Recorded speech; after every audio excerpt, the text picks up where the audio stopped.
शिव पुराण श्री रुद्र संहिता तृतीय खंड अध्याय 10वां भौम जन्म। ब्रह्मा जी बोले, नारद, भगवान शिव का यश परम पावन, मंगलकारी, भक्तिवर्धक और उत्तम है। दक्ष यज्ञ से वे अपने निवास कैलाश पर्वत पर वापस आ गए थे। वहां आकर भगवान शिव अपनी पत्नी सती के वियोग में बहुत दुखी थे। उनका मन देवी सती का स्मरण कर रहा था और वे उन्हें याद करके व्याकुल हो रहे थे। तब उन्होंने अपने सभी गणों को वहां पर बुलाया और उनसे देवी सती के गुणों और उनकी सुशीलता का वर्णन करने लगे। फिर गृहस्थ धर्म को त्याग कर वे कुछ समय तक सभी लोकों में सती को खोजते हुए घूमते रहे। इसके बाद वापिस कैलाश पर्वत पर आ गए, क्योंकि उन्हें कहीं भी सती का दर्शन नहीं हो सका था। तब अपने मन को एकाग्र करके वे समाधि में बैठ गए। भगवान शिव इसी प्रकार बहुत लंबे समय तक समाधि लगाकर बैठे रहे। असंख्य वर्ष बीत गए।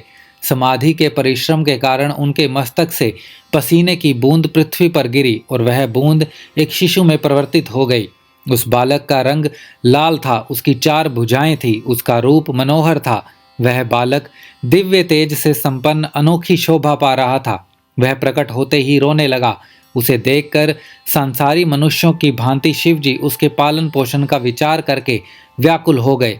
उसी समय डरी हुई एक सुंदर स्त्री वहां आई। उसने उस बालक को अपनी गोद में उठा लिया और उसका मुख चूमने लगी। तब उन्होंने उसे दूध पिलाकर उस बालक के रोने को शांत किया। फिर वह उसे खिलाने लगी। वह स्त्री कोई और नहीं, स्वयं पृथ्वी माता थी।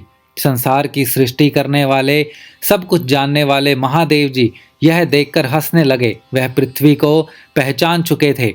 वे पृथ्वी से बोले, हे धरणी, तुम इस पुत्र का प्रेम पूर्वक पालन करो। यह शिशु मेरे पसीने की बूंद से प्रकट हुआ है। हे वसुधा, यद्यपि यह बालक मेरे पसीने से उत्पन्न हुआ है, परंतु इस जगत में यह तुम्हारे ही पुत्र के रूप में जाना जाएगा। यह परम गुणवान और भूमि देने वाला होगा। यह मुझे भी सुख देने वाला होगा। हे देवी, तुम इसको धारण करो। नारद, यह कहकर भगवान शिव चुप हो गए। उनका दुखी हृदय थोड़ा शांत हो गया था। उधर शिवजी की आज्ञा का पालन करते हुए पृथ्वी अपने पुत्र को साथ लेकर अपने निवास स्थान पर चली गई। वहां बड़ा होकर यह बालक भौम नाम से प्रसिद्ध हुआ। युवा होने पर भौम काशी गया। वहां उसने बहुत लंबे समय तक भगवान शिव की सेवा आराधना की।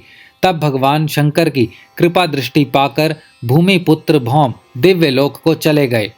श्री रुद्र संहिता तृतीय खंड अध्याय 10वां समाप्त।